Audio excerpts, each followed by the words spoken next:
Je savais pas encore que je voulais me reconvertir à la danse. Je savais juste que je voulais la reprendre.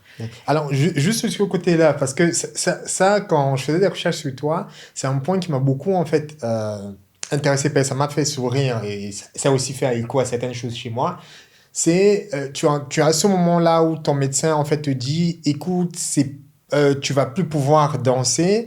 Et toi, en fait, sur une de tes vidéos, tu disais, heureusement, bon, après, c'est pas forcément recommandé à tout le monde, c'est vraiment au cas par cas. Voilà. Il faut écouter son médecin. Voilà, c'est ça. Mais tu dis, en fait, que heureusement que tu n'as pas suivi ça. Et ça, c'est dans le sens où tu n'as pas laissé, en fait, tu ne lui as pas laissé t'imposer des limites. C'est ça, en fait, tu es un peu, voilà.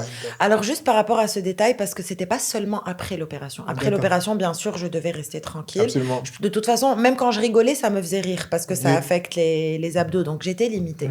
Mais le médecin qui m'a demandé de ne pas danser, c'était un petit peu plus tard. D'accord. Quand j'ai commencé à danser et j'étais sûre que je voulais faire ça. Et là, j'ai eu un problème de genou. D'accord. Un autre problème. En fait, j'ai un problème au niveau de la rotule.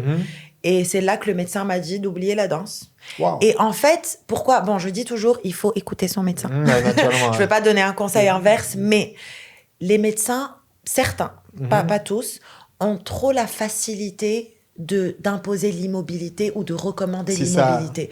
Ils vont très facilement vers la solution la plus simple. Arrête de faire ça. Oui, c'est un peu comme la maman qui cherche à protéger. Exactement, exactement. Donc, à un moment, je pense qu'il faut trouver... Soit il faut voir les médecins des sportifs, parce qu'ils ont très souvent des conseils qui sont adaptés à quelqu'un qui n'est pas prêt à arrêter de pratiquer une activité physique.